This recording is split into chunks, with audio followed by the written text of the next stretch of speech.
মূল বক্তব্য তো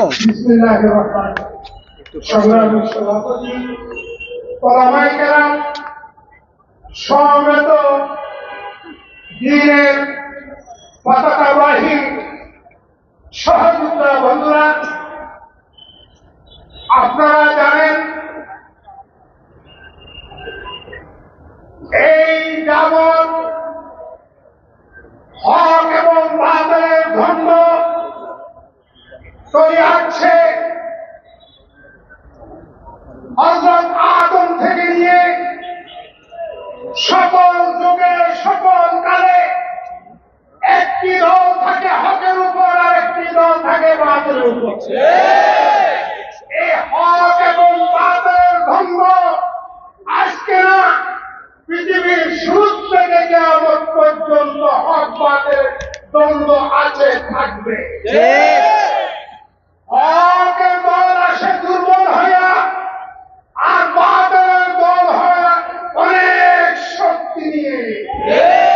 কিন্তু পরিশেষে দেখা যায় হক জয়ী হয়, বাতিল ধ্বংস হয়ে যায়।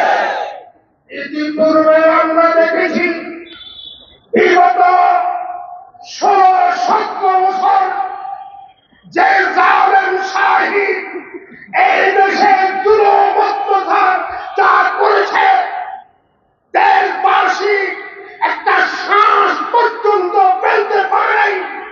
ওই জালেম শাহী উপরে বল করে এই তথাকথিত এই বাতিল গ্রুপ, সাদিয়ানি যাদেরকে বলা হয়,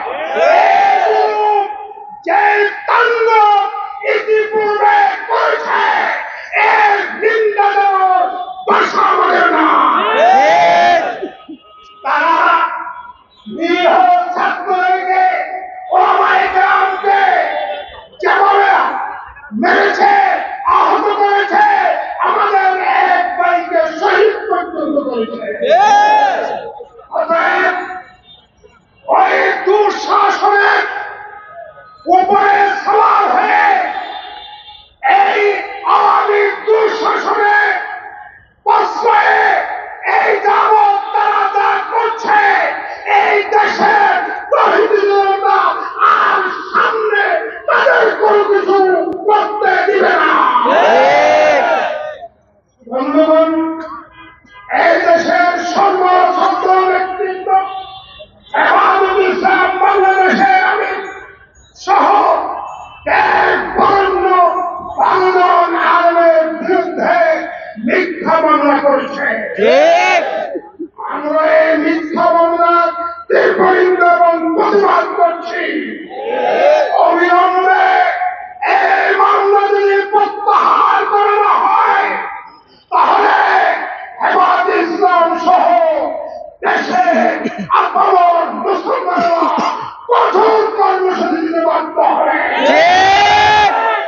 পরিষ্কার ভাষায় বলে দিতে চাই, হক বাতিলের প্রশ্নে বাতিলকে যদি বর্তমান অন্তর্বর্তীকালীন সরকারে কেউ প্রশ্রয় দেয়, আমরা তা কখনো বরদাস্ত করতে পারি না, পারব না।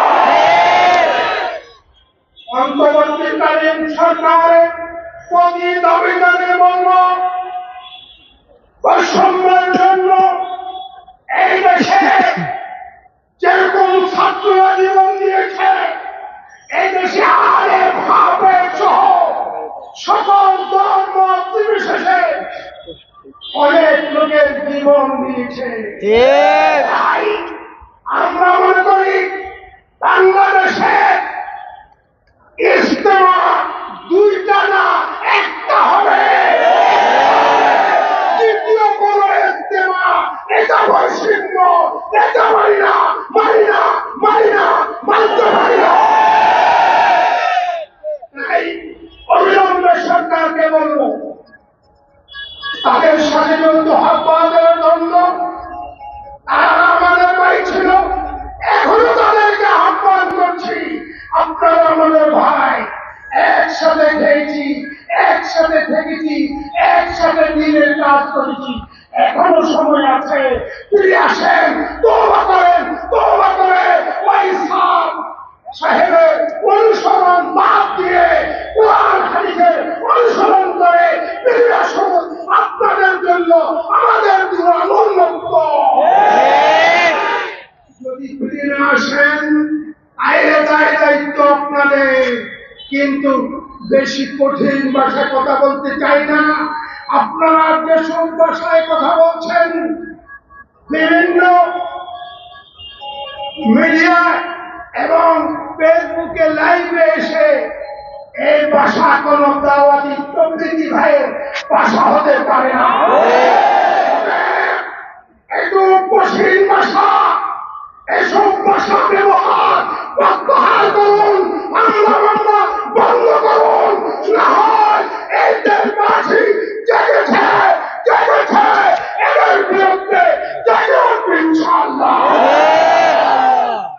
অতএব শেষ কথা, পরিষ্কার কথা, মানে ইবাদত ইসলাম সহ দেশের আপামর তৌহিদ জনতা সকল দল মত নির্বিশেষে সকলের একটি কথা, দাওয়াত তাবলীগ কোরআন হাদিসের নমুনায় নকশা করে ওলামায়ে কেরামের তত্ত্বাবধানে যেভাবে চলে যাচ্ছে,